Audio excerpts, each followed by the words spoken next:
3-0 في شباك الموزمبيق سي محمد. هذه المباراة الثانية، ولكن المباراة الأولى راه منتخب الكافير أسقط منتخب غانا بهدفين مقابل هدف واحد.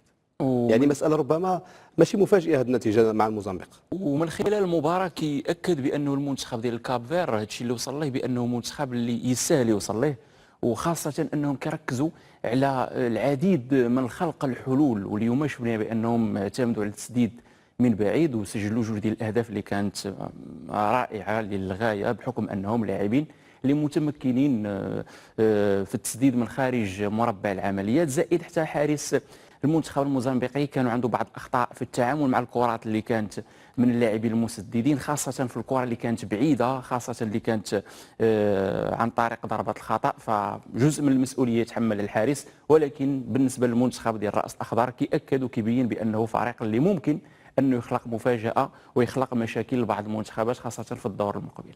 الجميل سي محمد في منتخب السنغال الكل يسجل.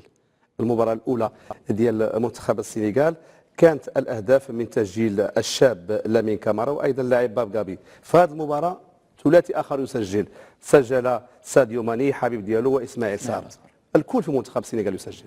وهذه هي المجموعة اللي خالقها اليو سي سي، ومدرب اللي ذكي، مدرب اللي عنده منظومة وكيحميها، وكذلك كيشتغل حتى للخلف. فملي كنشوفوا لاعبين اللي شباب كانوا تألقوا، خاصة أنهم عندهم تكوين محلي، لعبوا مع الفئات السنيه ديال المنتخب ديال السنغال فقط لانهم يسالوا يتواجدوا مع الفريق الاول، فما عطلهمش طلعهم يلعبوا مع الفريق الاول، خلق ديك المنافسه ما بين اللاعبين اللي هما ركائز ديال الفريق وما بين اللاعبين اللي عندهم رغبه في العطاء اكثر.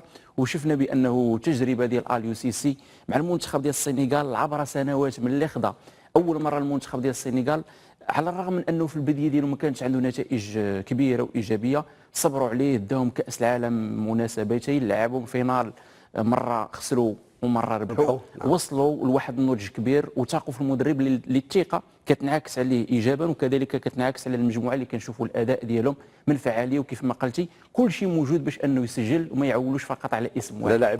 بالنسبه للتشكيله ديال الجوله كاينه في الدوري الاسباني الانجليزي، كل جوله عندها تشكيله ديال العطاء، التاثير بالارقام ديال كل لاعب في واحد المركز. بالنسبه اللاعبين اللي مختارين حاليا في التشكيله هي حسب موقع سوفا سكور، كاين تشكيله حسب ويسكاوت، كاين تشكيله حسب فوت موب، كاين تشكيله حسب الكاف. فمساله اللي عاديه، ممكن انا نختار تشكيله وانت تختلف معايا في التشكيله اللي ممكن انك تختارها، وهذا مبني على واحد الارقام اللي كيعتمدوا عليهم، اللي كتعلق بالعطاء الفردي والتاثير ديال اللاعب بالارقام في هذيك المباراه فقط. بالنسبه لمشينا المسار الكروي ديالو منذ البدايه، فكل واحد من طبيعه الحال يقدر يحكم بالعاطفه. نعم. وغالبا يحكم بالعاطفه، اما هي في الامور كتعتمد على الاحصائيات والارقام. هادو الاحصائيات حسب الموقع ديال التحليل والداتا اللي هو اوبتا. هنا غادي نشوفوا اللاعبين في الجوله الاولى شكون هما اللاعبين الاكثر تاثير اللي داروا كل شيء، اللي صنعوا اكبر عدد ديال المحاولات للفريق ديالو. محمد صلاح مع 5 اللاعبين الاولين، 4 المحاولات اللي خلق المنتخب المصري كدور ديال اللاعب انه يخلق محاولات دارهم. كيبقى الاجتهاد ديال اللاعب اللي استقبل المحاوله اللي خلق صلاح يسجلها ولا ما يسجلهاش، فصلاح دار اللي عليه. هذا هو الاعتبار اللي خدات سوفا سكور باش حطات صلاح مع احسن تشكيله بحكم الارقام اللي كاينين. محمد، عوده عطيه الله قد تعني بشكل او باخر بان الشيبي لن يكون حاضرا في المباراه المقبله. واش حضور عطيه الله سيغير طريقه لعب المنتخب المغربي؟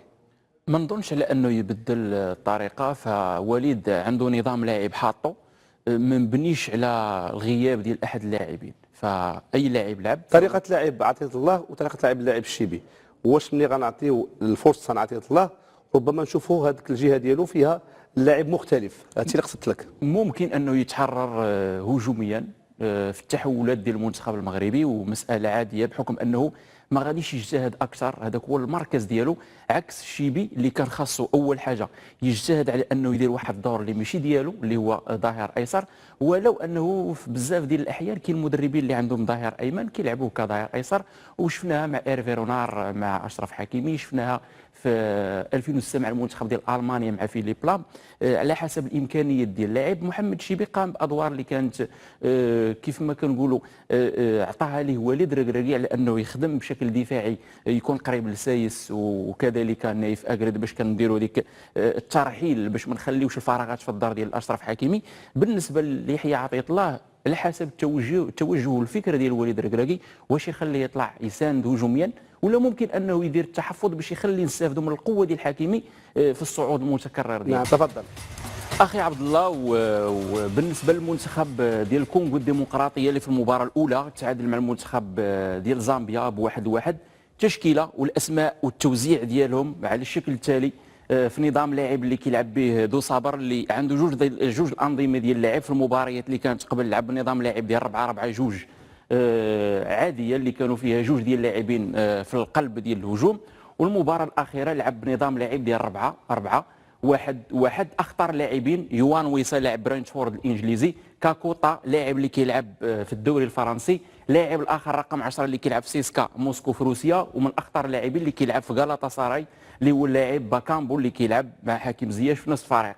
المنتخب ديال الار دي سي، فبالنسبه للمعدل ديال الخطوره ديالو اللي اعتمد عليها من خلال المباراه الاخيره ضد المنتخب ديال زامبيا، كتكون هي هذه المناطق هادو فريق اللي كيشتغل عليهم بشكل اللي هو بالتكرار. ونمشيو ونشوفوا الطريقه اللي كيلعب بها المنتخب هذا، ونستعنوا هنا بالنظام اللاعب اللي يلعب به المدرب ديال زامبيا وكذلك المدرب دو صابر المدرب ديال الكونغو الديمقراطيه. في النظام لاعب بحال هذا كنشوفوا طريقه الوقوف ديال 4-1 ديال المنتخب ديال زامبيا كنظام اللي هو الكتله الناس المتاخره، كيوضح الصوره بانه صعيب على انه من وضعيه بحال هذه تخلق واحد التفوق وتخلق هجمه، ولكن الدهاء ديال اللاعبين اللي كيديروا التفريغ للاعبين ديال الدفاع وبالتكرار كيخدموا بها. هذا اللاعب غادي يتحرك يطلب الكره في العمق ديال الملعب باش يسحب معاه اللاعب الاخر، وهذه كيديروها بالتكرار.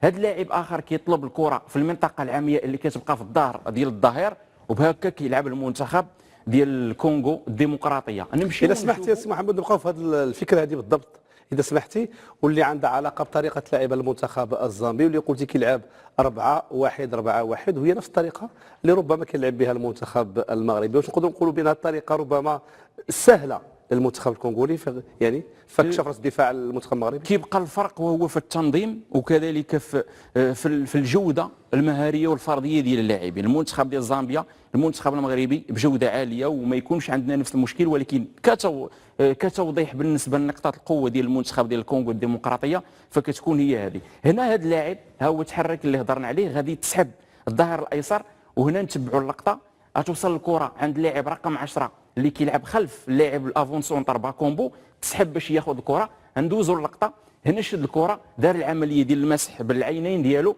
وهنا طالب الكره في الظهر ديال اللاعب اللي تسحب باش يتبع هذا اللاعب هذا. وهذا اللاعب كنشوفوا الاتجاه ديال الوجه ديالو كانه عرف شنو دار، بانه دار العمليه ديال التفريغ. لاعب باكومبو غادي يمشي ويدير طالب الكره في الظهر ديال هذا اللاعب هذا. هنا يوان ويسا غادي يمشي بواحد السرعه باش انه الكره يستقبلها في الجهه المعاكسه. دو صابر كتبنى الكره في الجهه اليمنى كتسالي في الجهه اليسرى والعكس كيخدم بها. غنمشيو هنا اللاعب طلب الكره بكل سهوله في الظهر ديال المدافعين، ويسا داخل وهنا كيدير الترويض ديال الكره وكيدوز العرضيه اللي كانت هي الهدف اللي سجلوا المنتخب ديال الكونغو الديمقراطيه. نفس الشيء اللاعب غادي يدير التفريغ، غادي يخوي منطقه عمياء في الظهر ديال الظهير الايمن يتبعوا، وهنا طاح في الفخ غادي يخلي منطقه عمياء في الظهر ديالو.